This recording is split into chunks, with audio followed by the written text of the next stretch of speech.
And in which war did you serve? All three. World War II, Korea War, Vietnam. Okay, and which branch of service were you in? Navy, World War II, Army, Korea, and Vietnam. And what was your highest rank? E7.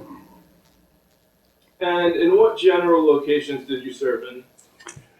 Well, I started out with in the Navy in Cuba, Guantanamo Bay, Cuba, down there.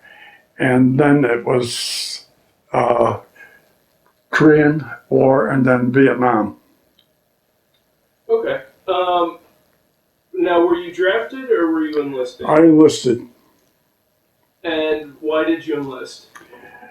I was a young kid. I started out with trying to get into the service when I was 15. I was with the Civil Air Patrol. And my parents couldn't, you had to pay $30 for your pilot's license, to get your pilot's license, and I couldn't afford it. So I had to get out. Got out of that, and I went in the Merchant Marines. And I was in there for about a year, and I got hurt. I got double rupture. I got out of the Merchant Marines and had my operation, and then I went and I joined the Navy.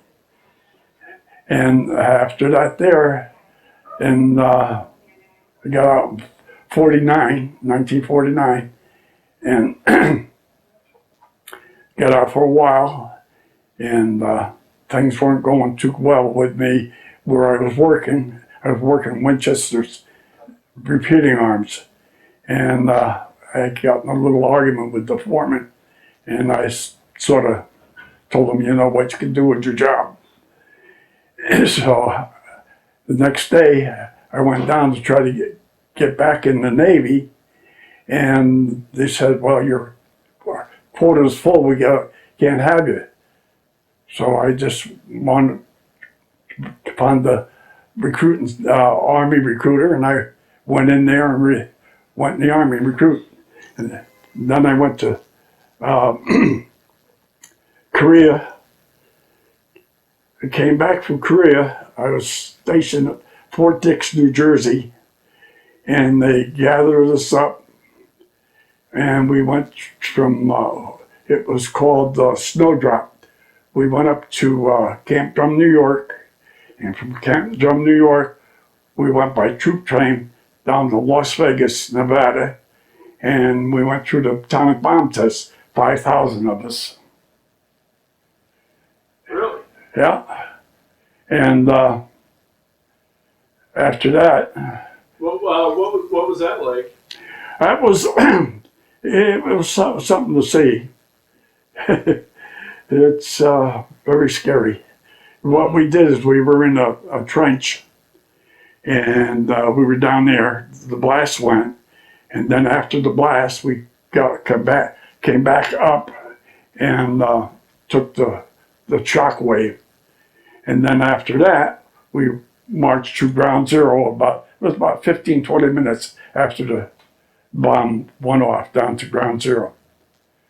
And was this part of your training, or why were you there to witness that?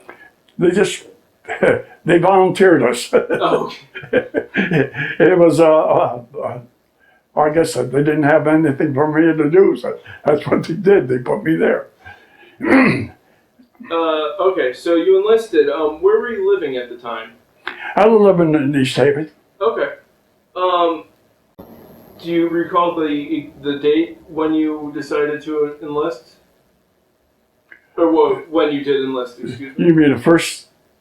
The first time for World War II. Yeah, that was in March. Mm-hmm. I think it was about March 15th or something like that there, 1946. And so, just to go into a little bit more detail, why did you decide to join the Army for World War II the first time? No, it was the Navy, World War II. Army was... Oh, why Korea. not excuse me. Why choose the Navy for World War II? Was there a particular reason, or was it just that you were forced into it? No, I wasn't forced into it. I used to work on the oyster boats down Quinnipiac Avenue when I was a kid. I started out when I was about 13 shoveling oysters. And I sort of liked the water, so I was used to it, so I figured, hey, I'll go to the Navy. Now, after you enlisted, what were your first days in the service like? In the Navy? Yeah, I was sort of nervous, didn't know what was going on. Never been away from home that much. I mean, except for the Merchant Marines, but otherwise I was, sort of a young kid just looking for adventure. And now, you joined in 1946, correct? Right. Where did you go when you first enlisted? I went to Norfolk, Virginia. And is that where you went to boot camp? That's where I went to boot camp. Marines gave it to me. And what was boot camp like for you in the Navy? It was rough. Marines were given the boot camp, and Marines and Navy don't get along. Yeah, it was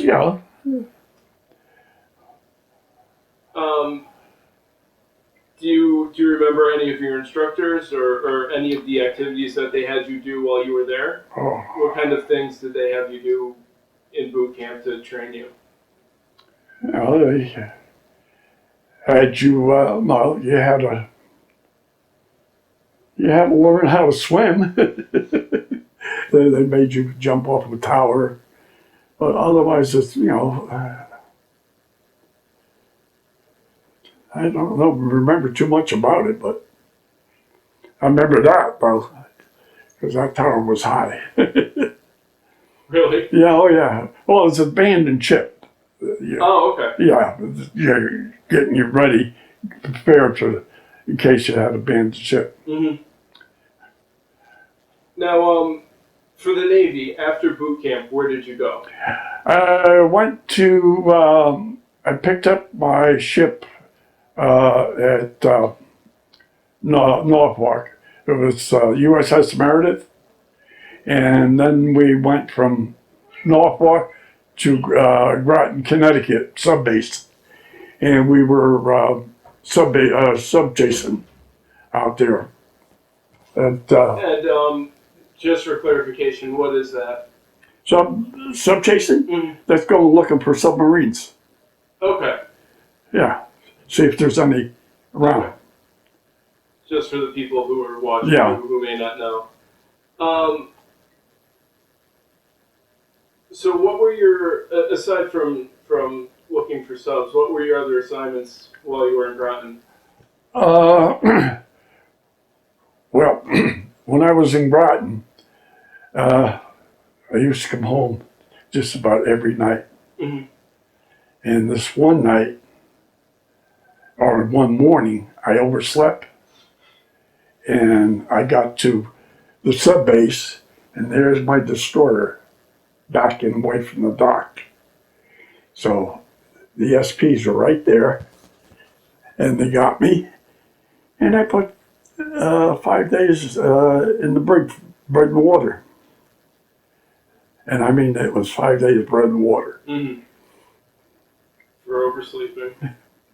And then what they did is I got off that and got on a fireboat.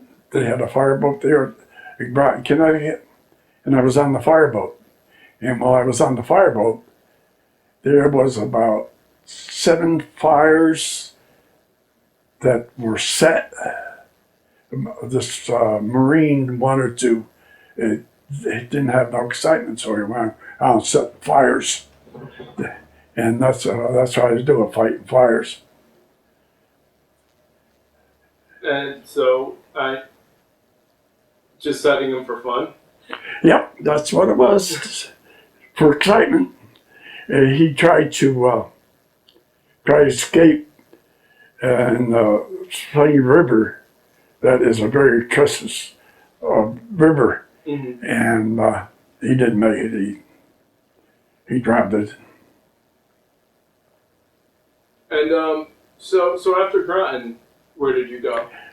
Then I went to Green Coast Springs, Florida. It's a mothball fleet. Take care of the ships that were in mothball, and chipping the paint and all that, you know. Mm-hmm. And then from Did you have any other assignments? no, that was it. Okay. And after that, from Green Coast Springs, Florida, they sent me to Guantanamo Bay, Cuba. Small craft, take care of LCMs and picket boats and all like that there. And what it was is when the fleet came into Cuba, they used to take the sailors, when they're on pass, go out on ship and then bring them back. Mm-hmm. It was a Liberty ship going back and forth. And what were your impressions when you first arrived in Cuba? Hot. it was really hot, and you could actually break an egg, put it on the deck of a LCM, and it would dry. It was that hot outside? It was oh yes. And while I was down there, they had this. It's a dock, and they used to test the engines out on it. Mm-hmm. And we had about 18 earthquakes, and the motors just went into the water. And you had to go after them because there's barracuda and shark. Mm-hmm. Did you ever face any dangers from anything like that? No, I kept away from it. And I used to take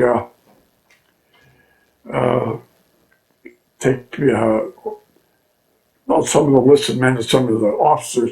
We go out on the weekend for fishing, deep sea fishing for barracuda. No, I mean for yeah. Well, we sharks, but tuna. We go out for tuna, and we caught some. Good. Mostly shark. I can't even. Was it scary to actually hook a shark like that? Oh, we had an 8-foot shark. We couldn't get it aboard ship. It was too big. So what we had to do is we shot it and just let it go float, and the other sharks took care of it. Mm-hmm. Yeah. Okay, so then after Guantanamo, where did you go? I got out of the service after Guantanamo, and I went, back. So this was, you left the Navy, and then this is when you transitioned to the Army. Army, yeah. And what? Now you already stated why you changed, but why did you decide to keep serving even after you were done with your stint in the Navy? Well, the Korean War broke out, mm-hmm. and I had a buddy, and he was in the Army, so we decided, well, we'll go in. Okay, so did you have to go to a separate boot camp for the Army? I went to Fort Dixon, New Jersey. Okay. 60th Infantry Division, and that's the same one that sent me to the atomic bomb test. After I came back from Korea, they said, I was there for a while, mm-hmm. and there was nothing for me to do. I was on steady KP duty. Mm-hmm. So they needed men to go on this snowdrop. And that's where they sent us. They sent me out there. So, so then after boot camp at Fort Dix, where did you go? I went to. Did you go right to Korea? Yes. Okay, and what were your initial impressions when you arrived in Korea? Yeah, it was, yeah, it was dirty, and yeah, of course it's cold, and I got there. It was, I was with the 11th Combat Engineers in Korea, and we put pontoon bridges and we built airstrips and blew up bridges, you know, all that. And we were, well, one time we were, we had a bug out, and we didn't bug out, we stayed in place, and we surrounded our camp hand to hand all the way around it, and stayed there until it was all clear. But there was a National Guard outfit that bugged out and left all their equipment intact so the enemy could get it. Mm-hmm. So they blew that up in place. While you were in Korea, you already stated what you did in Korea, but did you ever see combat while you were in Korea? No. You were mostly in the southern half? No, we were all over Korea. We were, okay. we were all over the place. We didn't stay in one place. We're combat engineers, and wherever they need something built, or, you know, that's where we went. But no combat? No, not actually, you know. Mm-hmm. Just that one thing. Yeah. That's lucky. We still got the combat ribbon. Mm-hmm. Yeah. Now, were you ever in a position to ever see casualties of other units while you were? Yeah. Putting up, was in 2nd Division. We were putting up a barbed wire entanglement Mm-hmm. on this hill, and I seen some there. For fact, I got a piece of skin taken out of my leg, a piece of barbed wire, Mm-hmm. cut it across, took a hunk out of me. And they sent me to the aid station, and I seen what was in the aid station. I don't know. I told the, just give me a bandage. I don't need it, no, nothing else. Oh, I had to get a shot. And so now, you said you were awarded the combat ribbon. Was that just because of the engineering that you would do? I guess so, yeah. Okay. Yeah. So now, after Korea came, what did you do after Vietnam? I'm sorry, Korea. I came back to Fort Dix, and like I said, I wanted to see the atomic bomb test. Mm-hmm. And I came. Did they fly you out there, or did you go right from Korea to the bomb, or did you go from? No, I was in Fort Dix at the 60th Infantry, and they needed the people to go see this the bomb. Mm-hmm. So they sort of volunteered me. And yeah, it was all of us in the troop train Mm-hmm. going across from Camp Polk, New York, Fort Drum, New York, Mm-hmm. all the way to Las Vegas, Nevada on a troop train. And that is, That bad? Oh, well, you got a troop train and you got 4 beds on top of each other. Mm-hmm. And it's no windows. It's a troop train. It's stink. It was bad. So now, after witnessing the testing, then where did you go? I came back to Fort Dix, and I stayed there for a while. Then they sent me to Fort Texas, South Carolina. I was given infantry. I was given infantry at Fort Dix too. I was given training to troops, and Oh, so you became an instructor? yeah, and so they sent me to Fort Jackson, South Carolina, and I stayed there for about a month. It was had a run into with a general. Well, I didn't have a run into. My wife had a run into. It was a Saturday morning that we had a meeting. Mm-hmm. We were supposed to go, and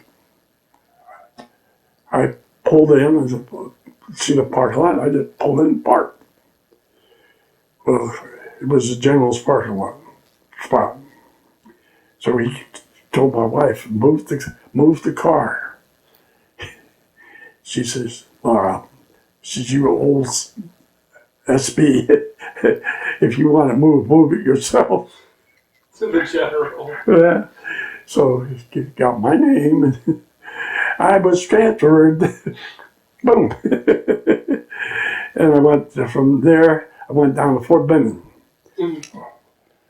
And what did you do in Fort Benning? Training, cadre. Mm-hmm. Yeah. And I stayed there for 8 years. I seen the 2nd Division go through it, the 3rd Division go through, 10th Division. Gave all. I seen a lot of men go through. And what was it like to go from serving in the military to being an instructor? What was that change like for you? Yeah, it's just part of the military. Did it feel any different? Was it difficult for you to train? No, I didn't. I didn't see no problem with it. Okay. Yeah, I asked the guys to do what they were supposed to do, and if they didn't do it, well, they suffered consequences. Okay. So then, after Fort Benning, where did you go? I went to Vietnam. Okay. Did they send you, or did you volunteer to go? They sent me. I come up on orders. Okay. And what were your impressions when you first arrived in Vietnam? Whew. That was when you arrive in Vietnam, and the wind was blowing. It was dusty, hot, and the funny one part about it is a big black cloud came over, and everybody went and got bar soap, and we stripped down and started lathering ourselves up. It was raining, and by the time we got all lathered up, it quit. You talking about? Oh, that was. But it was. Yeah, we built the camp right up there. We put all our camps. Do you happen to recall where the camp was? Coochie. Okay. Tunnel City. We didn't know about that. Okay. But we built that up, and we built bunkers. Bunkers is where you fight out of them. And this one night I was sergeant of the guard, and I was posting my guards, and one of my guards come in, and he was white as a sheet. right in the middle of the headquarters. There was a cemetery. And he says, that stone moved. And come on, you know. And so we went over there and we looked, and you could see where it was moved. It was tunnels all, and we were camped right on top of them. Mm-hmm. And well, that was something. And so they put me in charge of the bunker. Out in the bunker, I had 32 men every night, different men. They changed them all, and we protected the headquarters. That's what was our duty, to not let the enemy come into our gate, our fence. And it was, I think, about the 7th or 8th night we were there. We had a underwater attack, Mm-hmm. and it hit one of my bunkers. No one got hurt, but it did hit. Was that the only combat you saw while you were in Yeah, Vietnam? that's it. So aside from being in charge of the bunker, what were your other daily duties? That was it. Well, make sure that the weapons were cleaned and all that there, and we had enough ammunition or all like that. Mm-hmm. So for day to day, your job was just to make sure everything was prepared for should there be an attack. Right. And then, how long were you in Vietnam for? I just was in there 11 months.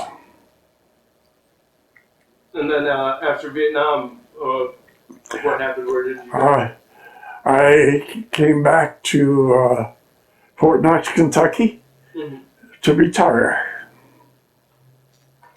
And so now, we'll get back to the retiring after. But while you were in the service from World War II through Vietnam, did you ever stay in touch with your family? Oh, in touch with my family? Yeah. Oh, yeah. And how through letters? Yeah, through the letters and yeah. I was raised by my grandparents. I Mm-hmm. wasn't raised by, and I used to, get in touch with them all the time. And then in 1953, I got married, and I had them. They went to. We went. I got over to Germany. They went over there with me to Germany. Now, why did you go to Germany? The Third Division Okay. with put up the Berlin Wall. The Berlin Wall. I watched that go up. Were you part? Now, was that part of your construction duty after? No, Okay. we didn't build it. Okay. You just happened to. The Russians built it. Yeah. We were just protecting the whatever it was there. But you were actually there to see it get erected. What was that like That was something. to see that, and That was something. what was going through your mind at that time? Oh, it was, just that I couldn't see why they had to put that wall up to keep their own people out of where they, and split the families up. Mm-hmm. That was cruel. And so, how long did you say? How long were you in Germany for then with them? 3 years. Oh, okay. So you saw the wall go up, and then you also saw the after effects of it as well for years. Yeah, I was in what they call the Cold War. Yeah. Yeah, I was in that. Okay. Right in the heart of it too. So now, while you were out in the field, were you ever lacking supplies, or did you have enough supplies to for whatever you needed? Oh no, we were always had supplies. Hmm. Yeah, we were well equipped. And what was the food like for you while you were over there? Well, some people didn't like it, but hey, if you're hungry enough, you'll eat anything. No, it wasn't that bad. Now, while you were serving throughout the three wars that you served in, were you ever under any kind of stress? Was there any stress to about your duties and what you had to do? No, no, just did what I was told and did the best I could do. But you were never under any kind of No, never. stress of being out there in the field for any reason. In fact, I used to like the field better than inside. Really? Oh yeah, What was that? because inside is a bunch of chicken shit. Inspections and Hmm. all that there. More freedom outside. More freedom, right? Now, how did people, while they were out in the field, how did people entertain themselves? Well, we had movies. We played baseball. You know, things like that. Hmm. Um, Now, did you especially in Korea or Vietnam, did you ever see any USO shows?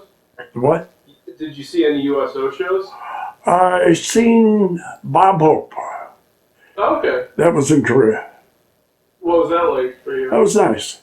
And when we came back from Korea, Joey Brown, I don't know if you ever heard of him. Mm-hmm. Yep. He could take donut and a whole donut and put it in the mouth. Yeah. He gave us a steak dinner in New York City. Really? Yeah, oh, it was beautiful. Mm-hmm. It was real nice. That's incredible. Yeah. Wasn't where you went on leave? Yeah, I went on leave. Then where did you go? Well, if I wasn't married, I'd be going home to my folks. Mm-hmm. But if when I was married, I was down in Fort Benning. That's where we lived down there. When you were overseas, did you ever have leave where you went to anywhere else? No, I never took it. Oh, okay. Okay, you never took leave while you were No, overseas. I saved it for, back stateside.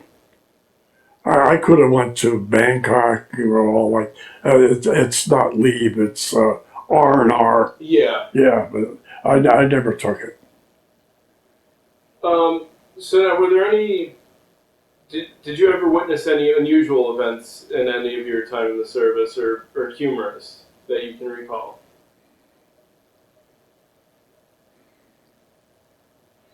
No, not really.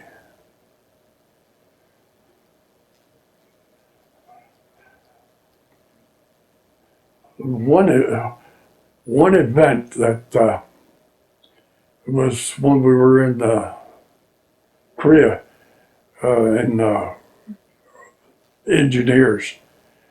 We used to have to pack all our stuff on the truck, and then we used to have to sit up on the stuff on the truck. And one of our boys fell off the truck, and he got killed. Really? Yeah, he got run over by our own truck. That's one of the events.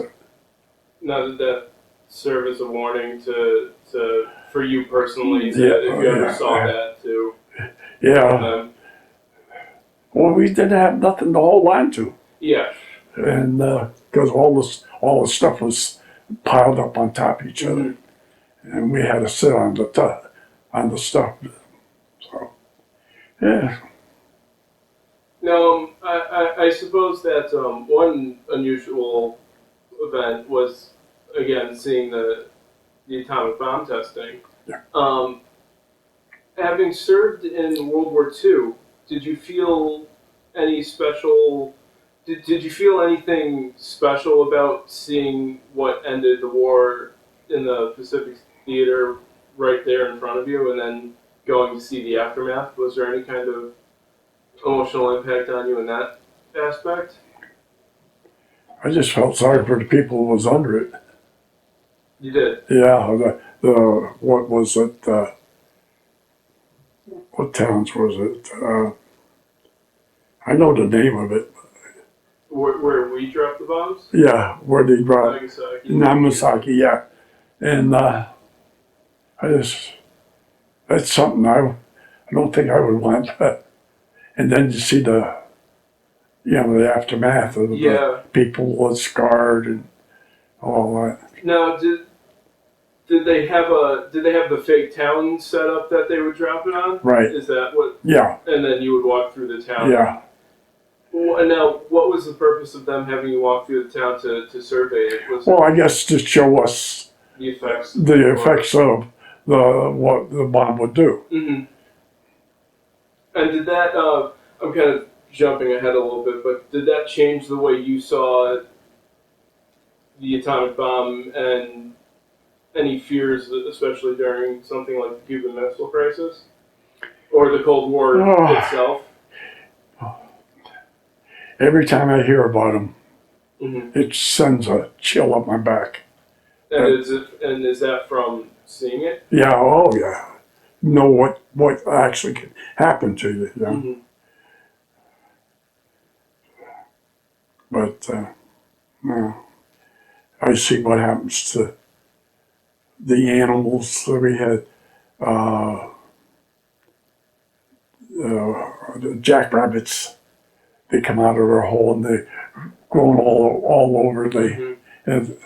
And they had had goats and sheep and blood coming out of their mouth, coming out. Yeah, it wasn't a. Now, when you went out there to survey the damage, did they have you in any kind of protective? Yeah, we were. Yeah, we suited up completely. Okay. But yeah. Did you feel like that was enough to protect you? Or was Well, there we that thought fear that in your we mind? thought that it was, but I don't know. I got cancer. I'm sorry. I got cancer. Yeah, no, I'm so sorry. to hear Yeah, that. yeah. In fact, I got a claim in about being radiation. You believe that that's what caused it? Part of it, yes. Mm-hmm. And my son was in the Navy, and he's having a lot of hard trouble with health, Mm-hmm. which he was born after I was in the Irradiated. radiator, so I don't know. Could be, couldn't be. As I said, that's jumping forward a little bit, but to kind of go back, what when you were serving in the military, what did you think of your general aside? What did you think of your commanding officers or fellow servicemen? I thought they were very, very good. In fact, I wish we had some of them that we had now, Mm-hmm. because things I hear on TV, and I wish we had a different president. Oh, shouldn't have said that. That's fine. Well, But I don't think he's doing that well. mm-hmm. Now, were you in the United States when your service ended, or were you still? Oh, yeah, I was at Fort Knox, Kentucky. Okay. I don't know why they sent me there. They gave me three choices when I was over in Vietnam. Mm-hmm. You fill out the thing. Yep. You got three choices. I asked for Fort Dix, Fort Benning, or Fort Devens. Mm-hmm. I got Fort Knox. There you go. Whatever reason. What was that day like for you to finally retire and be out of the service because there's a difference between what happened after World War II and after Vietnam. What was that day like? Uh, it was really good. I mean, I got out of the service and I went to the first car lot and I bought me a new car. And I brought it back home to my wife. I had a lot of trouble with my wife. Uh, I told her, I called her up and I told her, I says, my old car died, I got to get another car. She said, all right, go ahead. So I go out and I got a brand new one. And I drove it come in the driveway, and she seen, I didn't take the sticker off it yet, the The price tag. price tag. Boom. But no, her and I didn't last long after I got out of Vietnam. Mm-hmm. She was, she took, I had 6 kids. I got 2, one that was killed down at, 2 of them were killed. One was killed in Fort Bend in Georgia.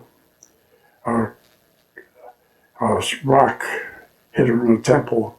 She was 2.5 years old. Killed her instantly. And then here in 1979, my 15-year-old son, it was the day after Thanksgiving, he was walking up to see his grandmother because she didn't come to Thanksgiving dinner with us. And a drunken driver hit him on the side of the road. He was killed. So I lost 2. I'm still very sorry to hear that. Yeah, it's still,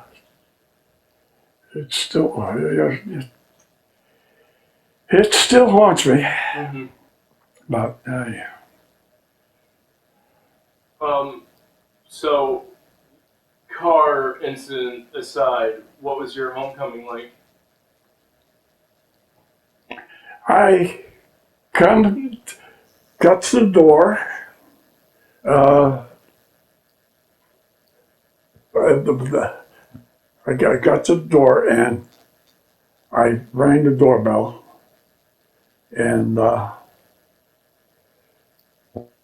my youngest son came to the door.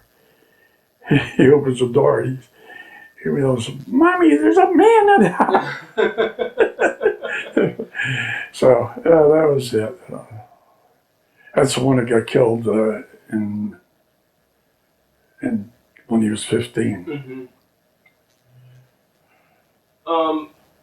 So in the days and weeks after you left, after you had retired, what did you do? Well, I started. I worked at Guardsmark. I worked with dogs, going to buildings and make sure that they were, secure, Mm-hmm. and that there. And went from Guardsmark. Do you feel that your military experience helped you Oh yeah, in that? yeah. And then I was a lieutenant. And then I don't know, something happened. They dropped the people we were guarding dropped our our stuff. And then I went to yeah. Oh, it's a rifle making weapons. Well, Blackbirds was one, but I was working with another one before that, and I can't think of the name. Mm-hmm. It was test firing their weapons, and test firing and then zeroing them in, Mm-hmm. and I did that. And I also did a lot of work. I don't know if you ever heard. You ever heard of stand down? No. It's where you go out and look for the homeless Mm-hmm. and help them out and see if they need any medical attention and bring them in. And I was point man. I went out and searched Mm-hmm. for them and I brought them in. And did that for quite a long time. And I joined this outfit. It was Connecticut Rolling Flags. And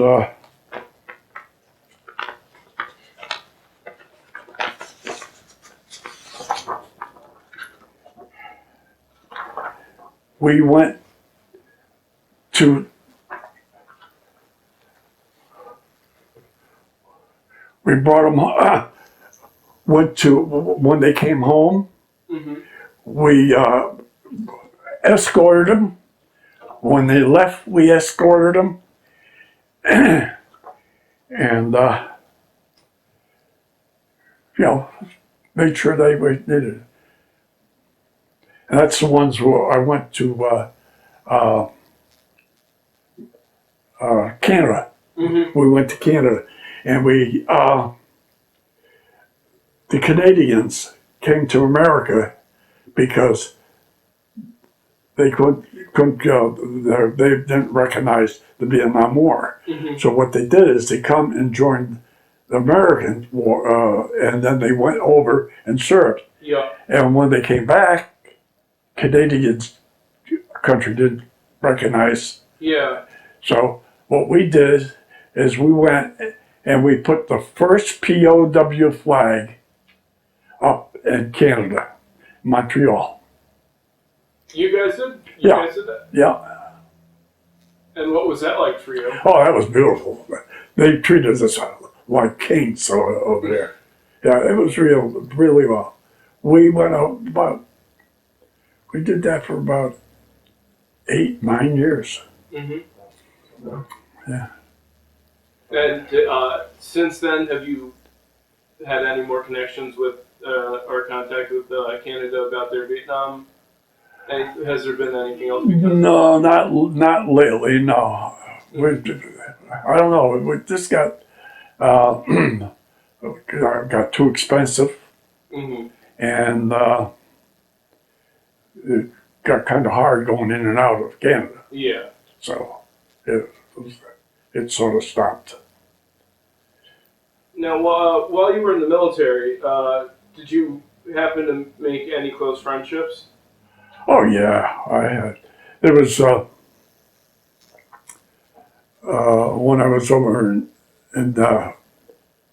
Germany. I met this Joe Clark. Mm-hmm. He was a master sergeant, and him and I were buddies. And I had other friends, and even when down at, when I was at Fort Benning, I used to go golfing with a few guys. Do you still keep in contact with anyone? No, I looked for him after I got back from Nam and Mm-hmm. just sort of disappeared.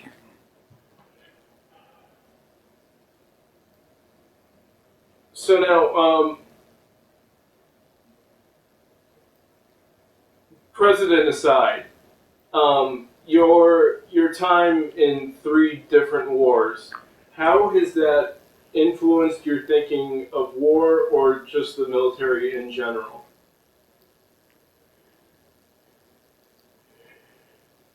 Well, Because you've already mentioned the atomic bomb and how that influenced your thinking. Was there anything else like that that influenced how you feel about war? war's not good. It's not bad. But if someone's going to try to take something away from you, like they are, right now, Mm-hmm. it's you gotta stick up for yourself. If not, they're going to run all over you. Mm-hmm. And that's what I think's happening right now.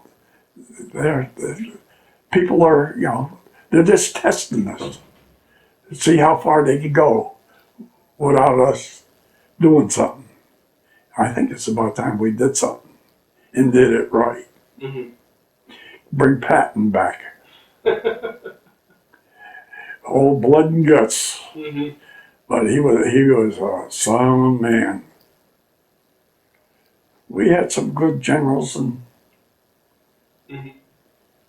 some good ones. But Now, after you had retired, did you join any veterans organizations? yeah, I joined, 484, Vietnam Vets of East Haven. Mhm. And while I was there, I used to pick up food from restaurants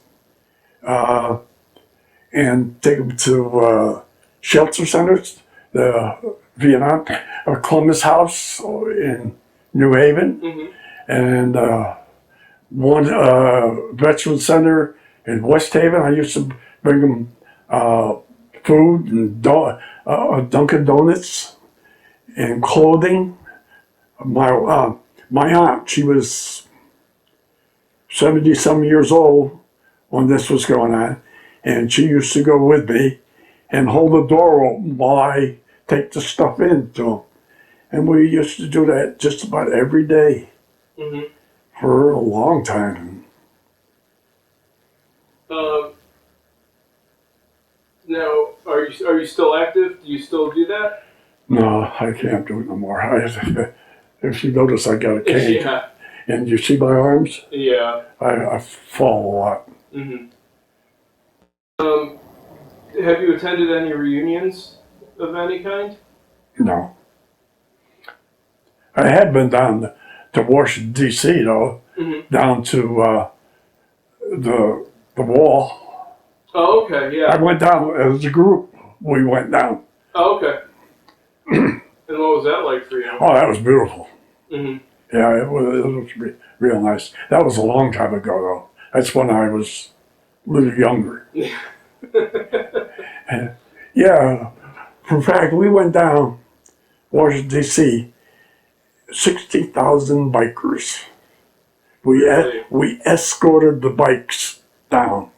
What it would do is the bikes would go ahead and we follow them Mm-hmm. with our convoy of trucks. And if a bike broke down, we pick it up. Yep. You know. And then we went down one time. We didn't go down to D.C. We went, it was for one of the towers in New York City. Yeah. This group here, we went from Rhode Island to New York City, and we had POW runners. Mm-hmm. They would, 3 runners would run in front of us, and we're doing about 5 miles an hour. Mm-hmm. And it took us 20 hours from Mm-hmm. Providence, Rhode Island to New York City. Wow. And the standard shift car, our truck, with all my flags on it. Yeah. Now, for you personally, how did your time in the military and your service affect your life? Well, I didn't have much time with my family. Mm-hmm.